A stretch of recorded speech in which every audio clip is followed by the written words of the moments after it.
ubu nyine kano kuka mpaye mpumeka korangira mamara bakandambika hangaha mu kandi kanya mwotangira mukampunga.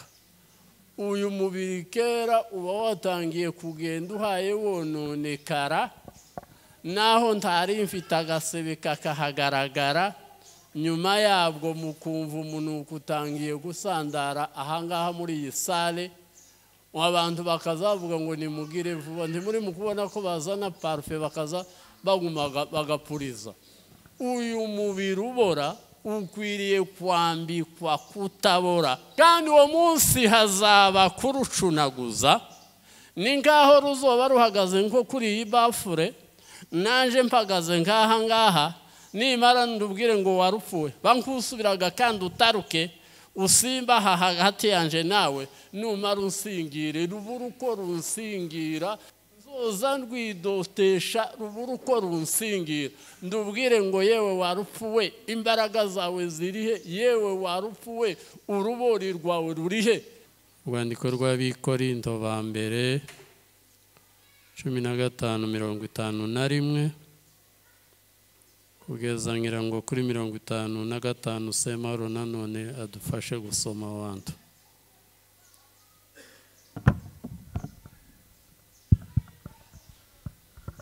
Dusome mu izina rya Yesu. Haravuga ngo nuko bene data 51. Okay, natangire kuri 50. Dusome mu izina rya Yesu. Dore mbamenera ibanga tituzasinzira twese, ahubwo twese tuzahindurwa mu kanya gato, ndetse mu kanya nk'ako guhumbya, ubwo impanda y'imperuka izavuga. Impanda izavuga koko, abapfuye bazurwe ubutazongera kubora, natwe duhindurwe. Kuko uyu mubiri ubora ukwiriye kuzambikwa kutabora, kandi uyu mubiri upfa ukwiriye kuzambikwa kudapfa.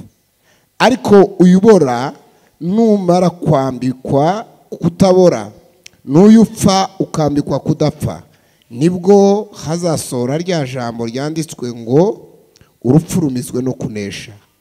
Warupfuwe, kunesha kwawe kurihe? Warupfuwe, urubori rwawe rurihe? Amen. Amen. Murakoze cyane. Imana yo mu ijuru ibaheze umugisha. Haleluya. Haleluya. Tuzamura ibiganza. Bwana asifiwe. Nahoraga numva bavuga ngo hariya mu bapasiteri ngo habicuya, ariko uyu munsi niho nacumvise ko kihaba. Nuko mutahicaye ngo mwumve icyuya kiri hariya hantu. Dushoboye gushimira Imana y'Umwami wacu Yesu Kristo. Bwana asifiwe. Siko abantu bazavuga, tibazavuga ngo hariya habicuya. Nuko mutahicaye ngo mwumve icyuya gihari. Dushoboye gushimira Imana y'Umwami wacu Yesu Kristo yateguye ibi birori, natwe tukabyisangamo, kuko si gahunda y'umuntu, ni gahunda y'Imana yonyine. Bibiliya itubwira ngo yikeneye gukora ntawe uje uyikoma mu nkokora, ije ivuga bikaba kandi yategeka bigakomera. Kandi umwanditsi yaravuze ngo wampamagara nakwitaba, kuko uba ukeneye kureba imirimo y'intoke zawe. Imana niyo yabitekereje, kuko uriya mubyeyi agomba kugenda muri ariya masaha, kuko ikivi Imana yari yaramugeneye yaragishoje. Rero turabashimiye kuko mwakomeje kwitaba no gukomeza gufata uyu muryango mu mugongo. Imana idakiranirwa ibiture umugisha utagabanije. Amasaha yagiye, bari badutangarije ko tuza kuboneka hano saa 10, none ubu ngubu ni 6:17. noneho ganimfata isaha yose muratangira mwishime mu mutwe cyangwa se mutangire muhaguruke urujonojono kandi sinzoba mpagaze hariya ngo ndimira umuntu ngo banzureke ndangize ninja kugera gutya nsigare nje nyine hano ku gatuti ko murumva ko ico kintu cyoshoboka. none ga reka tuganire iminota ishoboka hanyuma rero tubareke mugende muje gukaranga.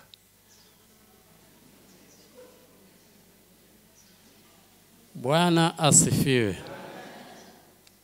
Arakabensi k'indirimbo kari mu kungendagenda muri iyi minsi kavuga ngo tuzahoberana na Yesu ngundi turangiza ngo dusangire nawe. Namara ngatekereza ukuntu nzotereka intebe yanje ahangaha na Yesu agatereka iyiwe. Iyi ni imeza izaba iduciye hagati. Hano hariho firite y'ibirayi, hariho iy'ibitoki, hari inyama zitogotesheje, hari inyama zikaranze bumukije, hariya hariho isosi n'uzoza ukenera kudawushiremo, hariya rero hari umutsima wa gatimbo, hariya hari umuceri, hariya hari iki, hari imineke, hari za utamirone, hariho iki. noneho twicarane na Yesu. Haleluya. tubanze duhoberane gakubwo urukumbuzi rw'igihe kirekire nzaba mufitiye nawe azaba mfitiye. nitumara tubanze dukunkumurane kiyumbe. ntabwo tuzakunkumurana nk'ibishagasha, tuzakunkumurana kiyumbe. nitumara tuzoza dusubizamo nka kwa kundi abakobwa bazabasubizamo. nitumara niwe guzaniyegereza kuko niwe musangwa ambwire ngo dore ifote nagutegurije wicare uraruhutse. nawe narangiza yicara hangaha. imeza gizabi duteretse ari hagati dutangire dusangire nawe. Haleluya. kurumva uwo munsi wo kuzaboneka abantu atari umunsi ushimishije. Bwana asifiwe sana. none Pawulo aravuze ngo dore mbamenera ibanga ngo ntabwo tuzasinzira twese, ngo ariko twese tuzahindurwa. Sifa kwa Mungu. waba warakiranutse uzahindurwa, waba utarakiranutse uzahindurwa. Daniyeli yaravuze ngo ico gihe benshi bazaba barasinziriye mu butaka ngo ariko bazakanguka. ariko sasa iryo kanguka rizoba ritandukanye. bamwe ngo bazakangukira ubugingo buhoraho, abandi ngo bakangukire gukorwa n'isoni no gusuzugurwa iteka. ririya juru tuja turitegura tukiri hano. Sifa kwa Mungu. ririya juru ntituzaja kuritegura twageze kuri uriya mwanya, turitegura ubu ngubu tukiyaye duhumeka. umwanditsi w'igitabo cy'umubwiriza yaravuze ngo umurimo werekejeho amaboko yawe ngo ukorane umwete, kuko ngo ikuzimu aho uzaja nta mirimo, nta migambi, nta kumenya, nta bwenge. ubu ngubu boza n'umurambo w'umuntu urangije doktora, wageze uhembwa za miliyoni na za miliyoni, akakuka kagashogoka kakagenda, bamara bakamurambika ahangaha na ziriya za diplome zose yakoreye, nta kintu zoba zicunguye umuryango. nuko komeza kumureba hariya. twarangiza unda kubibabwira, nimba yarakundaga gufata icyayi kiremereye kirimo isukari yindi mukunda kuvuga ngo ni urujoba, ntawe uzozana n'ikiro ngo avuge ngo umutware wanje yakundaga icyayi kirunze cyane, ngo nibura azane n'ibiro 2 ngo arambike hejuru y'iri sanduka. Ikintu gusa azakora, azazana ibeshe avuge ngo uri igitaka, kandi mu gitaka niho usubiye, uri umukungugu, none mu mukungugu niho usubiye. Nibamara babwira uriya mupfakazi usigaye ngo genda uzane ca kimasa wa mutware wawe yagusigiye cyo kurera ziriya mfubyi, tugiteme, niwe ugomba kuduheza imboga. Nibarangiza babwire bariya badamu ngo nimunyure mu mazu mugende muzana ya ntengo y'ifu, nitumara twakira abashitsi. Hanyuma ba mitiwarite nabo bavuge ngo nimunyure mu bantu mugende muzana ca 1000 tugure za soda, nyuma rero dusezerera abantu. Ariko ikintu Bwana asifeza, ikintu mutazatandukana ni imirimo wakoreye hano mu isi. Umuririmbyi yararirimbye aravuga ngo imirimo uje ukorera hano mu isi ngo yanditswe mu gitabo, ngo yaba myiza yaba mibi, ngo niyo izaguherekeza. Inshuti abavandimwe bazaguherekeza, nibaje kugera hariya ku myugariro ikuzimu bagusige wenyine, bigarukire baje mu zindi za activity. Haleluya. None uyu mwanditsi aratubwiye ngo dore mbamenera ibanga, ngo ntituzasinzira twese, ngo ariko twese tuzahindurwa, ngo mu kanya gato, akanya ko guhumbya, ubwo impanda y'imperuka izabivuze. Aravuga ngo impanda izavuga koko, ngo abapfuye bazurwe ubutazongera kubora. Haleluya. Ngo bazurwe ubutazongera kubora. Ngo arangiza aravuga ngo uyu mubiri ubora, ukundi mureba ukuntu umeze neza, twabaye nk'abakubitaho gikotori, tukabona urarimbishije nabayiga nk'unogereza. Ubu nyine kano kuka mpaye mpumeka korangira mamara bakandambika hangaha, mukandi kanya mwotangira mukampunga. Uyu mubiri kera uba watangiye kugenda uhaye wononekara, naho ntari mfite agasebe kakahagaragara, nyuma yabwo mukumva umunuko utangiye gusandara ahangaha muri iyi sale, abantu bakazavuga ngo nimugire vuba, ntimuri mukubona ko bazana parfait bakaza bagumaga bagapuriza. Uyu mubiri ubora ukwiriye kwambikwa kutabora, n'uyupfa ukambikwa kudapfa, maze uyubora numara kwambikwa kutabora, n'uyupfa ukambikwa kudapfa, nibwo hazasohora rya jambo rivuga ngo urupfu rumezwe no kunesha. Haleluya. Kandi uwo munsi hazaba kurucunaguza, ni ngaho ruzoba ruhagaze nko kuri iyi bafure, nanje mpagaze ngaha ngaha, nimara ndubwire ngo warupfuwe, bankusubiraga kandi utaruke, usimba hagati yanje nawe, numara unsingire, rubura uko runsingira, zoza ndwidotesha, rubura uko runsingira, ndubwire ngo yewe warupfuwe, imbaraga zawe zirihe, yewe warupfuwe, urubori rwawe rurihe. Hari umuririmbyi wavuze ngo tumaze kunesha, tumaze kugerayo, ngo tuzaririmba ngo indirimbo ngo zo kunesha, maze ngo twishime hejuru y'urupfu ndetse ngo na Satani. Bwana asifiwe. Ngo twibaniye na Yesu yantwari yatsinze, aravuga ngo nta kizadutandukanyayo, ngo tuzabanayo karamata n'umukiza wacu.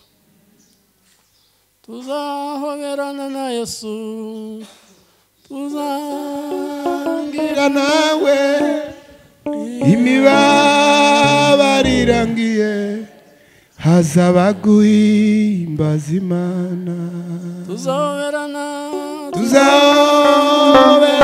na Yesu, tuzasangira nawe imibabaro irangiye, hazaba guhimbaza Imana, hazaba we, hazaba hazabayo,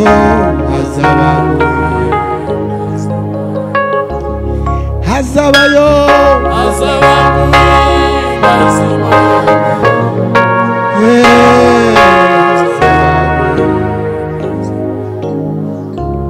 Bwana asifiwe. Haleluya. Hazabaho guhimbaza Imana. Tuzoba tuvuye muri iriya reception tumaze gusangira nawe, none ugatuje mu kinimba duhaye dukinagira na Yesu, duhaye tubyina aho tutazongera kandi gutandukana, kandi imibabaro ico gihe tizongera kandi kuhagera, ntakongera kandi gutandukana n'ababyeyi, ntakongera kandi gutandukana n'abana bacu, ntakongera kandi gutandukana na bamushenge, ntakongera kandi gutandukana na ba data wacu, ntakongera kandi gutandukana n'abuzukuru, ntakongera kandi gutandukana n'abantu bose. Ico gihe gusa tuzaba turi kumwe na Yesu, dutaramane na Yesu. Haleluya, haleluya. Hari undi muririmbyi yavuze ngo ibyo byose birangiye, ngo hazabaho kuramukanya. Nzana ukuboko kwanje ngo usingirize Yesu. Yesu nawe azana ukwiwe akunsingirize. Nimara mushira hano mu gituza, mubwire ngo uraho wamukunzi we. Nacagiye twageze tuzunguruka muri irya nkambi ya Nakivale, amazi yabaye ikibazo, za nayikondo zisa naho zakamye, tukaza turuha tukagura ijerikani 10. Ni wewe twaze dushaka tukihangana nubwo byari bikomeye, ni wewe twaze dushaka, none uko twagusingiriye, uri mu gituza cacu, nawe uri mu cacu, nakwegetseho umusaya, nawe wanegetseho uwawe. Bwana asifiwe, Bwana asifiwe. Ariko kuratekereza kuba uri mu gituza ca Yesu, kurumva ico kintu ukuntu gishamaje kandi giteye ubwuzu, mukwege gutya neza, mukwege nawe nkwege, nitumara mubwire ngo uraho wamukunzi we, nawe ambwire ngo uraho mwene data we. Uvuye muri yasi y'ibibazo, muri yasi y'ingorane, muri yasi yo kurwaza, muri yasi yo gupfakara, muri yasi yo gusigwa n'abawe, muri yasi yamambwira ngo dore ifoto nziza nagutegurije, ngo wicare, ngo ruhuke, ngo uranesheje wa mukome. Ibyo byose biragiye, habeho kuramukanya, duhoberane na Yesu, duhuze imisaya tuti uraho wamukunzi we, uraho bwoko bwanjye, iby'icyaro muruke, mwanesheje wa mugome. Ibyo byose biragiye, habeho kuramukanya, duhoberane na Yesu, duhuze imisaya tuti uraho wamukunzi we, uraho bwoko dore iby'icyaro muruke, mwanesheje wa mugome. Ushimwe Yesu, haleluya. Ushimwe Yesu, ushimwe Yesu, haleluya. Ushimwe Yesu, ushimwe Yesu, haleluya. Ushimwe Yesu, ushimwe Yesu, haleluya. Ushimwe Yesu, nitumara kugerayo, azana amakanzu ayatwambike neza, ageze no ku birenge, azane n'amakamba ayadutambirize ku mitwe, imibabaro yo muri iyi si yabwiza umwera kwibukwa. Ushimwe ushimwe Yesu, haleluya, ushimwe Yesu, ushimwe Yesu, haleluya, ushimwe Yesu, ushimwe Yesu, haleluya, ushimwe Yesu, amen. Ushimwe Yesu, haleluya, ushimwe Yesu, Bwana asifiwe. Ainuliwe Yesu.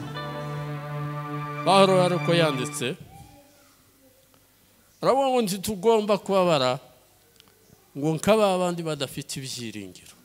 Niba ngo tuja tumenya bitari ibintu byo kuvuga ngo ni amakuru tuja tubwirwa, niba tuja tumenya ko Yesu yapfuye akazuka, ngo abe ariko twizera yuko Imana izazanana na Yesu abasinziriye muri we.